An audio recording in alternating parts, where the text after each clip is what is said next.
Well, hello everyone and welcome. I'm so excited to invite our guest Alex Kajitani to the show today.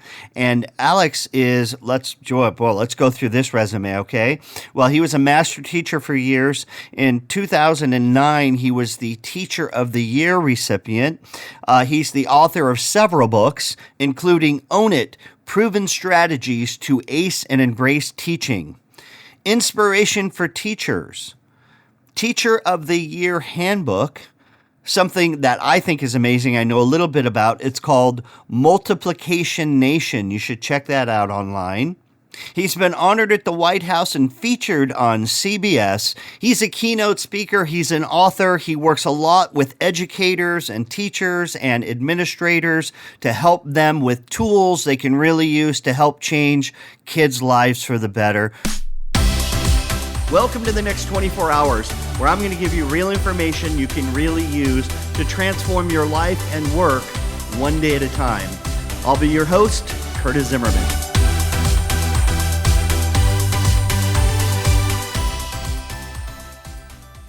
And with that intro, I'm so excited to welcome onto the next 24 hours, Alex Kajitani. Welcome, Alex, to the program. Thank you so much. What an honor to be with you today. Well, I am excited to share your experience and, Teacher of the Year and all of the books that you've written and the way that you're helping educators. But I like to start in the beginning. And first, I love to tell the story about how you and I met and share a little bit about the FAT conference and why you were there. And hear maybe a little bit about what it's like to deal with somebody that deals with severe allergies, because really that's how our original introduction happened at that conference.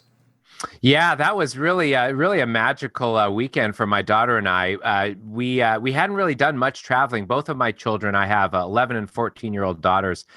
Both of them have severe food allergies, and I didn't have any experience having food allergies growing up, but as an adult, I developed a bee sting allergy, which I had no idea you could even have that. I was walking up the beach after surfing one morning here in Southern California, which I do regularly, and I stepped on a bee, and I thought to myself, what a bummer. That'll itch for 20 minutes. And my neighbor and I got back to his car, and I went into full anaphylaxis. And so that's when I learned I had a bee allergy. Fortunately, my neighbor had a friend who had the same thing, so he drove me straight to the hospital. And then lo and behold, a few years later, we found out that both kids had anaphylactic food allergies. And so we've been food allergy parents for the last 14 years now.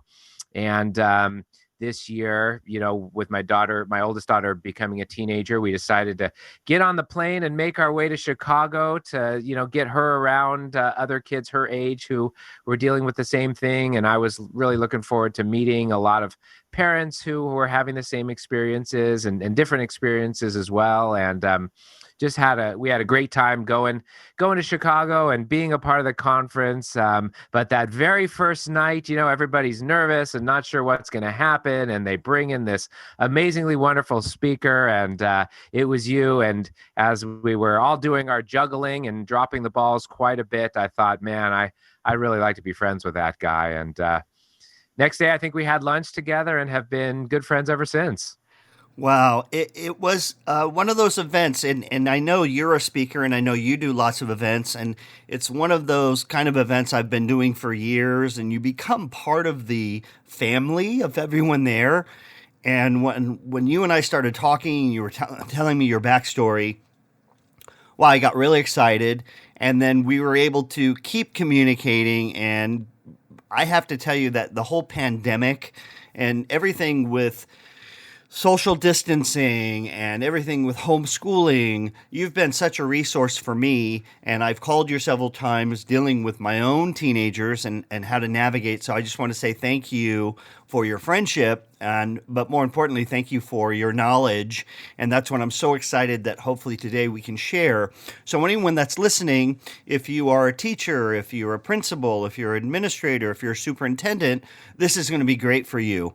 But anyone else that's listening today that has someone in their life that is in school, that has been dealing with schooling in the last 7 months, last year, I think this is really going to be valuable for you as well, because you're going to not only get the child's perspective, but you're also going to hear about some of the challenges and some of the tools that we're trying to share with teachers and educators to help them give your kids the best experience, not only with remote learning, but also as they come back into the school. And there are going to be some challenges with that as well. And so today we're going to be covering some of that. So let's start at the beginning and talk about you and you being a master teacher and, finally in 2009 receiving the Teacher of the Year honor, which is amazing. But for me, there's always a backstory to the great teachers, the great educators I've met, with somebody else that had an impact on them, or a certain teacher that changed their life and made them go, wow, I hope I get to do that one day. Do you have a story like that you could share? What made you decide to do this as a profession, and not the speaking part, but actually be in the classroom every day? Yeah, you know what's so funny is my story is that I don't actually have a story. It's that I just kind of always knew. It was just this sort of weird thing that, growing up, I just sort of always knew that I wanted to be a teacher. And so that sort of placed me at this great advantage because I had sort of been mentally cataloging different lessons that certain teachers did, different things that they said, different ways of and different ways of being in the classroom. And so I had always sort of taken note of that and thought, oh, that'd be cool to do someday, or I'd really like to, be like that person someday. But then I didn't go into teaching right away after college. I did just a lot of traveling. I got the opportunity to travel all around the world and, see lots of different countries and meet lots of different people. But even doing that, in the back of my mind, I was thinking, oh, this is great. I'm going to share this with my students someday, or I'm going to talk about this at some point with my own kids. And then actually, I was very young after college, and I didn't really want to be somewhere every day at 7:30 in the morning and have that responsibility quite yet. And so I actually went into restaurant management and did that for what was supposed to just be a year or two. It ended up being 5 years because, sometimes things have a way of sucking you in. But then in my late 20s, I said, okay, I've got to fess up here to, what I really have been envisioning for myself and dreaming about, and what I really know that my purpose is. And so I moved down to San Diego, got my teaching credential, and was really ready to go and ready to teach, and got my first teaching job and thought, oh, this is fantastic. I've got my degree. I'm ready to roll. I've aced all my classes and got to my first class teaching, or my first school teaching middle school math, and I just sank. I couldn't get my students to pay attention. I couldn't get them to sit still in their seats, and I certainly couldn't get them to remember, the math I had just taught them 5 minutes ago. But what I realized is a rap song would come out on Monday, and by Tuesday, they seemed to have every single word memorized. And so I thought, okay, I got to play on this strength. And so one day we were studying adding and subtracting decimals. I wrote a song called The Itty Bitty Dot about the decimal point, and I went home and found a beat and practiced it all night. I will admit, in front of my mirror. And I thought, I am so going to be the man when I come into school tomorrow. And if you know anything about middle school, you already know how this story turns out. It was a complete disaster. My students began laughing at me hysterically. But at the end of the week, their test scores shot through the roof on adding and subtracting decimals. And I think for the first time, they started running into my class with the same amount of energy that they normally ran out of my class with. And they were saying, oh, are you going to rap again? You need a name. And so I became the rapping mathematician. We made videos. My students actually helped me make all the videos, which have now, some of them have received like 250,000 views on YouTube. And I think altogether have gotten 2 or 3 million views, and are now being used in homes and classrooms all over the world to engage kids in math and make math cool. And so I always say, my whole teaching career was basically built on just complete survival. But at the same time, paying attention to what students were talking about, what they were interested in. And as I like to say, stop trying to take the curriculum and force it into our students' lives, and instead take our students' lives and see where it fits into the curriculum. Wow. Wow, that is such a great story and a great metaphor, and I just could not tell you how much I appreciate that. I hope everyone that's listening embraces that principle because for me, one of the things of every great teacher that I've ever had, and I call them master teachers, is they also first know that it's a performance. And, my speech, Life at Performance Level, is all about being the star of your show and casting your show wisely and writing the next chapter and all of those things. But one of the things that you talk about and that I heard in that story is I had to come back in an engaging new way to make them pay attention to me and then be able to hear the message of the learning. And that's something that I think every educator needs to focus on and think about. Is this something that I would want to sit and listen to for an hour? And that's something that every time I do a conference, I say, okay, so if everyone just sits back and relaxes, and I'm going to stand behind the podium and I'm going to talk at you for an hour. Are you ready? This is going to be really engaging. Okay, let's begin. And everybody's like, oh no. And I said, well, if you don't want that, what makes you think your kids want to listen to that every day with you? Yeah, it's so funny. It is, one of the things that we've learned, through research and education is that it's so easy as a teacher to teach exactly as you were taught. Right. And so we get our teaching credential, you take classes, you do professional development, things like that. But then it's so easy to just take all of your new knowledge, but then you revert right back to the way that your teachers taught you. Well, every single year, we've got new kids who are coming into our classrooms who could, quite possibly be vastly different than the year before them, or certainly the generation before them. I mean, the kids who are in school right now during this pandemic are going to be vastly different than if you have got sixth graders now, they're going to be pretty different than the sixth graders you had 2 years ago, and much different from the sixth graders 2 years from now. And so we've constantly got kids coming into our classes who are different than the year before. And so we've got to, at the same time, be switching up our teaching, in sometimes the same ways, but different ways as well than the year before. Some things work year after year. One of the great things about teaching is a really bad joke is a really bad joke year after year. You can tell it year after year. The kids are going to grow in year after year, and you can tell it 30 times over a 30-year career. But when it comes to how do we engage students, how do we really get them to understand the content, and how do we relate them to their lives, we've got to be paying attention to their lives in order to do that. Wow. And I could not agree with you more.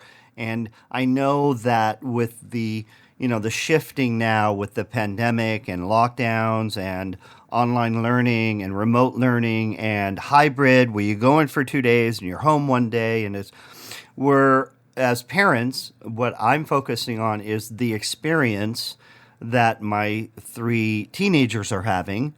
And I'd love to speak to a little bit about the experience and the struggles that and I do as well, but I'd really love to hear your perspective that administrators, teachers, and people that signed up that love kids and get jacked up, and their jam is to be in the classroom and rocking and rolling, and now they're sitting in front of a screen speaking to half the kids that don't even have their screen on, so they can't even tell if they're engaged, and the struggles that they're having, and some of the ways that you're giving them help, advice, tips, tricks, anything in order to help them engage those students in a new way. Because really, we know that with right now the mental health issues and the loneliness and the isolation and all of these things that are happening across not just the United States, but the world due to this,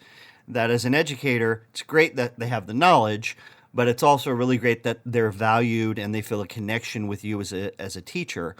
Would love to hear anything that you've been suggesting or things you've heard that are working. Yeah, that's a great question. I've been very busy over the past several months doing virtual presentations for teachers on how to build powerful relationships with students during remote learning. And so, what we know is really there are three things that that go into building powerful relationships, whether they're online or in person. And the first, I mean, there's lots of them, but really the three that I focus on is that the first one is that you have to spend time together, right? There's no shortcuts when you're trying to build a relationship. And really what a relationship is it's a connection, right? You can have strong connections, weak connections, growing connections.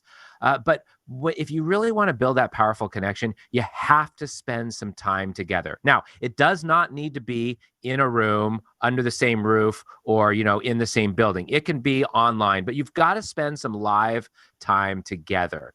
The second thing is, same thing I tell my students when they go in for a job interview. As teachers, we've got to be interested and we've got to be interesting, right? So we've got to find ways to be interested in our students, even though we're teaching virtually.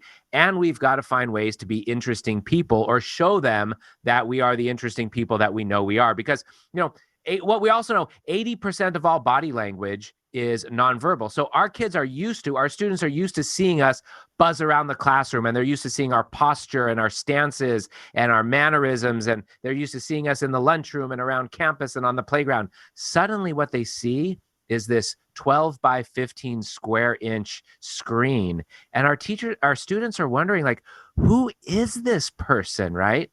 Who is this person? And so I talk a lot about, and I could give you some specifics as well, but I talk a lot about, how do we make ourselves interesting to our students? And then how do we be really interested in our students as well? And then, the third thing that really goes into building these powerful relationships, especially remotely, is trust. And I heard this great definition of trust the other day. It said, trust is confidence in the unknown. And I thought, that is such a great definition. Confidence with the unknown. Like we don't know what's going to happen next week. We don't know what's going to happen next month. 6 months ago, we certainly had no idea we were going to be here. But when you trust the people that you surround yourself with in your family or that you're working with or the student to teacher, when you know that whatever happens, we're going to work through this, we're going to get through this together, and we have confidence in the unknown, that's really when that trust is formed. And so, those three things are really critical in building relationships with students, and honestly, our colleagues and each other. That being said, it's really, really been a tough year. Teaching online is certainly not something new, but an entire society teaching online all at once with very little training and just having to do it really quickly, that is definitely something that is new. And so, we've got high rates of burnout, both from students and parents and teachers, especially. We're struggling with everything from, low bandwidth to trying to master the latest and greatest app that we're supposed to be using and things like that. But when I talk to teachers, I also always say, at its core, we're not actually, what we do as teachers hasn't actually changed. I'll never forget something my first principal said to me my first week of teaching. He said, a truly effective teacher can teach with a plot of sand and a stick. And that what we do as teachers is we explain things to students, right? We engage them, we build relationships. And whether we're working that on a Zoom account or in person or whatever the case may be, what we fundamentally do, what we got our teaching credentials in, hasn't changed at all. We explain things to kids, we engage kids, we build relationships with kids. Curtis, I know that I could take all of your props away from you. I could take all of the technology down at the beginning of one of your keynotes. I could say, hey, the tech just went down and all of your props are in a warehouse, still waiting to come here, but you've got an hour. Here they come, go. And I know how engaging that you would be because you'd find a way. And as teachers, that's what we've been doing the past 9-10 months is we've been finding a way to explain things to kids, engage students, and build those relationships. Wow. And I just have to say that anyone that's listening right now, this obviously applies to all of our friends in corporate America, all of our friends that are running small businesses, all of our entrepreneurs that listen. And that is all the things that you just heard apply to you as well. How can you surprise and delight on your next Zoom call? How can you be engaged and be engaging on your next Zoom call? Doesn't have to be an educator, but maybe you're doing something on leadership. Maybe you're doing something on a new rollout of a product. You have to have that same mindset of, oh, I'm going to take up the whole room and give this presentation. No, you have this little square box and you need to do everything that Alex just shared with us. So it's very applicable to everyone that's listening. I just want to make sure that you can think of that and go, how can I twist that to what my reality is? That's the key to the next 24 hours, is taking the content and then applying it in some way to your real life. Another question that I have, and that is, as a parent, do you have anything that you could help me with as a tip or a trick or something that I want to help? And here's my problem is I want to help my kids succeed. And everyone that's listening that's a parent or a grandparent or has a nephew that they're engaged with or whoever it is, they want to do everything they can to help them through this time. And one of the things that I share a lot is, you know what? Little Tommy, little Susan, they come home from school and they hand you the report card and you look at it and, oh my gosh, you got an F. You got an F in whatever the subject is. And for about 2 days, that's a really big deal. And then you talk about the solution to make that not happen next time.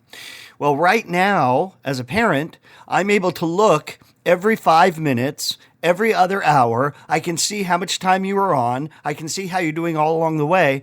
And so it's really over micromanaging the process and therefore creating stress in my life and focus in my life, and of course stress in my children's lives, because I'm along with them the whole ride rather than just waiting till the end result and then doing something to help in that way. So that's a mindset thing that I'm trying to, use myself. But do you have, if you could talk to all of the parents who are dealing with this, what would you say would be something that possibly would be, this would be helpful for the teacher and helpful for the student, and here's a mindset you might want to take on?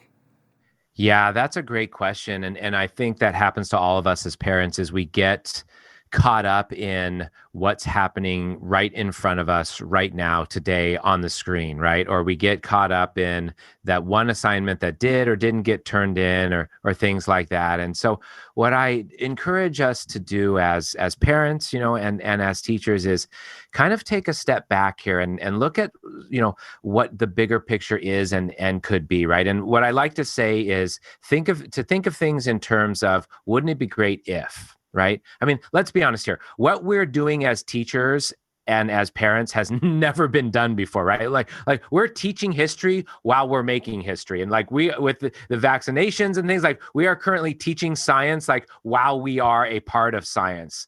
But wouldn't it be great if, as parents, we could show our kids what it means to be compassionate and resilient? Wouldn't it be great if after this is done, and I don't think we're ever going to return to normal, but we are going to return to, a whatever sort of a new reality is. Wouldn't it be great if I had kids who were compassionate and resilient?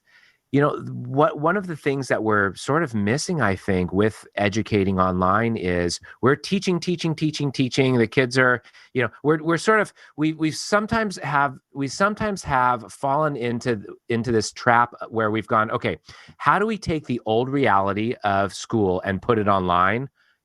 When instead we should be asking, how do we build a new reality to educate students, right? What we are creating, and this is really critical for parents to keep in mind, I think, what we are really trying to create, or what we want to create, is online learners, right? Learning online, the ability to learn online is never going away. That's going to be with our kids for the rest of their lives, and probably generations after that. So how can we help create really good online learners, as opposed to how can we just help them, get that one assignment done? Now, getting the assignment done may be a part of being a really good online learner, but, how can we help them be resilient so that when the bandwidth, when the internet goes out, they still can find ways to communicate with their teacher in order to get the assignment or to get the job done and things like that. And so focusing, I think, not necessarily necessarily on, just the information that they're supposed to master, but the skills that they're going to need in order to be successful in an online world. What adults found very quickly is, wow, I've got to now be a really good online employee, or I've got to be an online colleague or a worker. And, whatever the case may be for those of us who, were able to work from home, or, and sort of pivot or adjust, the work that they do. And so really helping students to go, hey, wouldn't it be great if, as a 20-year-old, you were, again, a resilient, compassionate person who was really good at learning online, and trying to, keep that in focus. You mentioned the grades. Like, nobody 3 years from now is going to grab your kid's report card and go, oh, look at these C's or these D's or these F's that you got during the pandemic. You're just going to look at it, and if you come across it, you're just going to look at it and go, whew, that was a really tough time, and we made it through, and we're more resilient because of it. Well, I am going to probably rewind that and play it 2 or 3 times to make sure every listener hears it, because I've said that in my family so many times. And when we're experiencing something ourselves, it's so hard to realize everyone else is experiencing the same thing. We still think of ourselves as an isolated, experiential life. And right now, globally, not just in my neighborhood, globally, everyone's experiencing these challenges. And I cannot emphasize enough how much I agree with you that we need to relax a little, and we need to understand 3 years from now, 5 years from now, this year will always have an asterisk next to it. And if we could live through this year knowing that, I think it would be easier to be compassionate, it would be easier to be patient, and it would be easier to just throw the love out more than getting on people for not following through. I mean, the whole structure of education, you show up, we tell you when to eat, we tell you, the bell rings, we tell you where to go to class, we tell you what to think, we tell you what you're studying, we follow up with you, we ask you where your homework is, we do all of it for you, that whole structure. Now we're throwing them in a room and saying, do it all, sit in front of there and figure it out all on your own. It's just unrealistic for most people to lift that much brand new information. The last thing I would say with that is, I filter all of my thoughts through a 50-something brain. And it really helped me when I started thinking about when I was 16, what was my vision of the world, what was important to me, and how would I see not being able to see my friends, not being able to go to prom, not being able to, all of the things that were the most important to me at that time. And that's a filter that's really hard to continually, use, but that's the filter I encourage everyone who's listening now. Remember when you were 13. What does a 13-year-old brain think about this? Not a 50 or 40 or 20-year-old brain. And that's been very helpful for me. Does that make sense? That makes perfect sense. I think about that all the time, especially as, I think our older daughter who's 14, she's probably, she has, real moments of struggle where she's, really, she's so very social by nature, and she gets really bummed out and unhappy about not being able to spend time with her friends and things like that, especially as she went into her freshman year of high school, with certain expectations, and we deal with it in our family, and it's really, really tough. And then sometimes, just like you said, I think, and this scene is playing out in so many other houses in America. No, wait, across the globe, right? And it's really it is both horrifying and comforting at the same time. And there is another thing that you said too about really thinking about it through their eyes. And one of the interesting things, though, that I think parents can ask their children, that can point out to their children, is to say to them, I know that your life is drastically different than it was a year ago, but are your dreams for your future drastically different now than they were a year ago? And show and point out and help students and children see that even though their life is different, even though, what happens each day is different, maybe they had a vision for themselves. Maybe they, maybe that's changed a little bit as well, but to still dream about the person that they want to be, what they want to do, and the kind of life that they want to live, and to really recognize that, again, your day to day has changed, but your dreams and your hopes and your future for yourself haven't. And I know my dreams for my own kids and what I want for them hasn't changed at all. We may be a little sadder and wiser after it, or as we work toward it now, but to still really look at and dream about, of the future that they hold for themselves and want for themselves. Wow, I love that. And I think that's something that deals with, where are you focused and in what intention are you using to have the outcomes that you want? And I think that we can all get caught up. And you mentioned about, your daughter, and we have the same thing happening, just so you know, in our family. And we have, two sons and a daughter. And just when one seems to be, oh, now the other one's dealing with some things, and so and then the next day it's me, and I have things I'm dealing with, and so having that patience and understanding and love as at the forefront of what you're doing is just so important, and I think that's a skill that humanity is learning better. And hopefully, I want to go to the upside now and the exciting part, and that is as we reopen and as we're able to go back into larger groups and engage and give somebody a hug when you see them, that we're going to have this little group of people that are also going to need help with that moving back into what that looks like, because we have been isolated. And I think it's so important that we start thinking ahead of time about ways that we're going to help those students really re-engage. And, I call it jump off the cliff, because I do believe that there'll be a certain population dealing with, post-traumatic pandemic syndrome for students. And that's coming back out of their house, their shell, and back into that kind of normal life.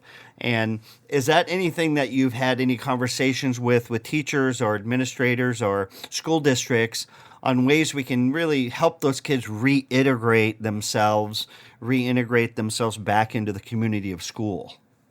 Yeah, I think about that all the time. And I think that the place that I have that conversation the most is in my own living room with my own family, and really thinking about, we cannot just expect that the doors are going to, fling open and we all run in and just sort of, reintegrate into, the society that we were a part of. And so there is a significant amount of trauma that I think, kids and adults have experienced over the past year. And I think that there is going to be a lot of sort of things that still, experiences and emotional trauma and depression that really still clings to us. And what's going to actually be hard, I think, for a lot of kids is feeling like, oh, everyone's saying we're back in school now, I should be happy. Or everyone's saying, our community's vaccinated and I should be happy. So why am I still uncertain? Why am I still uneasy with this? Why am I still scared? Why am I still sad? And so I think that it's recognizing that it is, making some preparations. I'll give you a kind of an interesting sort of example. My dad's family, my last name is Kajitani, and so my dad's family is Japanese. And so during World War II, after the Japanese bombed Pearl Harbor, my dad was born here in the United States, but him and his family were put into the Japanese internment camps during World War II. So my dad was in 7th grade. So basically 7th, 8th, and 9th grade, my dad spent in a Japanese internment camp in Arizona. And so he missed middle school, he missed sort of middle school and the first year of high school. And while they were in the camp, that was really, really tough. And he used to talk about that all the time. But what he always said was the hardest part was coming back. The hardest part was after the camps closed, they got on a train, they came back to California, and they now had to live in a society that had essentially kicked them out and, and put them in internment camps for 3 years. Now, I know that's a lot different than an entire society dealing with a pandemic, but coming back is often the hardest part after a traumatic event, after a life-changing event. And so I think it's really, really paying attention to that, being as gentle on ourselves and on our kids as we're trying to be now, while we're in it. And just knowing that it's going to take some time, that it's okay not to be okay, but at the same time, there are going to be obviously some real benefits to kids going back to school when that can happen safely. I think some as I talk to educators across the country, there are many who are feeling very uneasy about going back and don't feel like enough safety precautions are in place and things like that. But as schools begin to reopen and things like that, I do think it's just really critical to pay attention to those social emotional skills and discussions that are inextricably linked to academics. Well, I have to say that that's a skill. As somebody who's been married now for almost 30 years, it took me a long time to understand. And what I'm referring to is that me, just my personality, I tend to have a conversation about something, even if it's, traumatic. And I've talked about it, and now I put it in whatever little drawer I put it in, and I closed it, and I never really need to talk about it again. I've moved on, and I'm looking at oh, look, there's a bird. Oh, look, something shiny, a shiny thing. And I've kind of moved on. And my wife, if there's something that goes on, would like to sit down and have a real conversation about it. And then maybe 15 minutes later, sit down and have a real conversation about it. And then maybe 2 weeks later, sit down and have a real conversation. And at first, that used to just drive me crazy. Like, what we already talked about that should be in a place. And the only reason I share that is over the years, I've been able to sit down and engage in that conversation. And I never realized how much I would get out of revisiting those things. Yeah. And because I didn't know I needed to, but she's helped me through that. And more importantly, I think it's made me understand that it doesn't matter what I need to do. This is what she needs to do to get through that. And so the reason I throw that out is it was a hard lesson for me, but with our kids, just because they're back and they seem like they're doing okay, don't be afraid to go to lunch and say, so remember just 6 weeks ago when we were here, how's it going? Even though you asked them 3 days ago, it doesn't matter. It's okay to engage in them again. Does that make sense? Is that?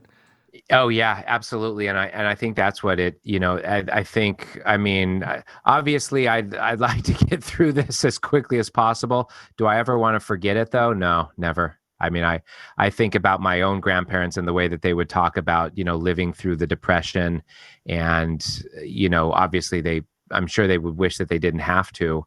But the people that they became because of it, I think is, something that the person that I am becoming in this time and seeing, really what is happening, in our world and just how it's ravaging our world and some good things that are coming out of it as well is not something that I ever hope to kind of forget about. I think sometimes my kids will say, when this is over, I'm going out and I'm staying out with my friends and I'm never coming home, kind of thing. But I have a feeling they're going to come home more often than they think. And so again, I want to take the person that I am personally. I want to take the person that I'm becoming, and I want to hold on to that person even when this is something that we sort of look back on.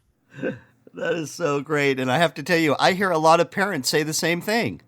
Yeah. When this is over, I'm going out. So, wow. I just think that, the lessons that we're all learning are huge. But also, I think, my whole thing is I talk about living the dream, and I talk about every single day we have something to be thankful for. And every single day we can look at where we are and we can say, oh, this is horrible. Oh, I have no shoes. Oh, that's terrible. Look at this guy's got no feet. Oh, I don't mind not having shoes. I'm good, actually. So all the things we're dealing with the pandemic, there are millions and millions of people. Whoever's listening to this right now, I need for you to know there are millions and millions of people in the world right this second as you're listening to this that would love nothing more than to change places with you.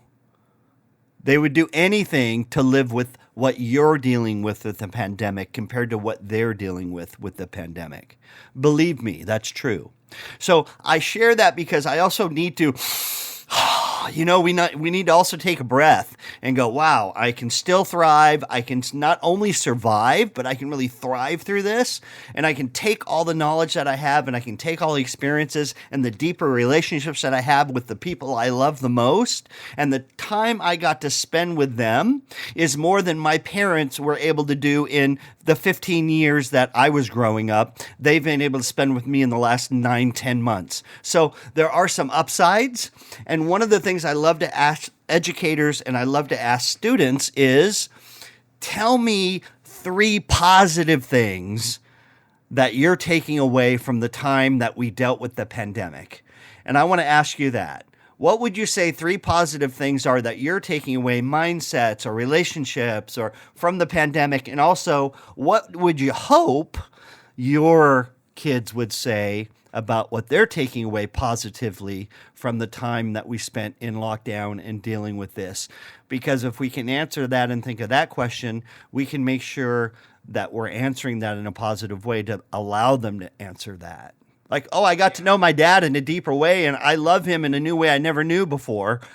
Well, wouldn't that be a great answer if one of your kids said that? Yeah, well, it's so funny because that's exactly what my kids, up until March, basically, I had been traveling so much. I've constantly on airplanes and traveling around the country, and, everything from speaking at big education conferences to working with, a select group of teachers, in their staff room and things like that. And so I was on planes all the time, and was, I was home, but not, but I'd be gone a lot as well.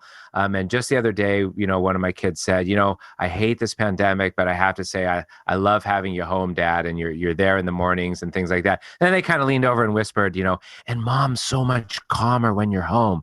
But it's been really nice. So that's one thing, is just being able for me to be there, and to sort of, be there all the time with, my own kids and my own family, and to just be able to help, so sort of support the day-to-day and the minute-by-minute things that, that happen in our house. And that's been really nice. And that's kind of, that's kind of an external sort of surface level reason. I think also one of the things that I've gained is just seeing how absolutely, precious life is, and how fragile it is, and how, so many people that I've met and know where, they've lost a loved one to COVID, and it just is like everything changes so quickly when you lose somebody that you really love, and just really noticing, how fragile and how wonderful that is. I mentioned we started by talking about food allergies and anaphylaxis and things like that. And, the time that I had my reaction due to the bee sting, I basically just about died, and, sort of came back, in the hospital, to consciousness. And sort of from that point on, always vowed, like, I'm so happy to be alive. I'm never going to forget this, and I'm never going to not be grateful. And then, I kind of forgot about it. And I carry my EpiPen with me, so that's a constant reminder. But I sort of forgot about and lost that perspective. And now it's hitting me in the face every single day about just how precious and how fragile and how wonderful it is to, be alive. Wow. And how wonderful for us to get to spend this time with you and really hear the impact you've been having. I know you've had the impact on so many students in your career, and now so many teachers that will also be impacting all of those students. So your reach is felt by thousands and thousands of kids every day online and with your resources and your books. And, I would love to just end our conversation with talking about kind of the mission. As a speaker, you have a mission to empower people and give them things they can use to reach out to students and to educators in a deeper way. And I know that you've designed some programs and some things specifically during this time. I know that I did the same. I have an online, so I've done lots and lots of school assemblies in my life, thousands of schools assemblies and teacher in-services. So I designed a new virtual school assembly program that's going out into schools, and teachers can watch it, and there's a study guide and questions and answers and all those things. And I never thought in a million years I would be putting something like that out into the schools or for kids to watch directly on their devices in their in their kitchen or in their bedrooms. Do you have some things like that or some resources that anyone that's listening, if they're interested or if they want to get one of your things and share it with their school, can you tell us where we might go to find those kinds of tools? Yeah, absolutely. That's a great question. I've got really two missions. One is, keep the first is, of course, to keep help keep teachers motivated all year long. And really we do that, through, just first of all, giving them, high leverage strategies that they can implement immediately, whether they're teaching online or in person. So I've been doing a lot of virtual presentations for teachers. Yesterday I was, virtually in, where was I yesterday? I was in Kansas working with teachers. Tomorrow I'm going to be in Colorado, and again, giving them real skills and strategies that they can use to excel as a teacher and stay motivated all year long. So all of that information is on my personal website at alexkajitani.com. That's ALEXKAJITANI.com. And you can see books that I've written and things like that. And then my other mission is that I am really on a mission to help every kid master their times tables so that they can be highly effective in math and confident in math and really in life. And so I created the now wildly popular online program, multiplicationnation.com. And it's an online program that kids can use. It's very, very fun videos, just really fun and engaging videos and little quizzes and things like that they can take in order to help really master those times tables. That is the one make it or break it skill not the one, but one of the biggest make it or break it skills for success in math. And so you can try it totally free at multiplicationnation.com, but I will not stop, Curtis, until every kid masters their math facts. And I'll never forget the story you told me, I think, about Pokemon cards or something like that when it came to teaching the times tables. Absolutely. And I just have to say, we've been pretty pretty heavy in this podcast, and we've been talking about real issues. And I want to make it perfectly clear that who's on this call right now. Alex is one of these cool guys from Southern California, surfer dude who's a great teacher and not afraid to get wacky and zany and crazy hat day and get down on the floor with people and roll around and figure it out. And so that hasn't necessarily come across big time like it does when you're in person with Alex, and why he's so much fun to hang out with, and also why he's such an engaging person for students. So I do recommend you go and check out the materials he's been talking about. I promise you it'll be a different tone than what this conversation was, but I think it was a very important conversation to have. And the last thing that he was referencing was my son Oliver. I had, that parent-teacher night conference, and there we are, and she's telling me how Oliver just cannot understand or memorize his timetables. And I said, can you excuse me for a second? Oliver's waiting in the hall. I called him in, and I said, Oliver, how many Pokemon cards are there? And he knew the number. And I said, Oliver, and how many different characters do they have? And what happens if I put this card down next to this card? And how does it change the power? And he had all this stuff memorized. And I said, thank you, Oliver. And he left me. I just said this. Obviously, memorization's not the problem. Engagement and application and why it's important to him is the problem. And I think that's the challenge for every great educator. And you brought it up earlier, and that is, am I a rapper? I'm not. If I do rap, will my kids become enraptured in the message and therefore take away the knowledge I want? So I have to get uncomfortable so that they can be comfortable with this knowledge base for the rest of their life. To me, that sums up our conversation.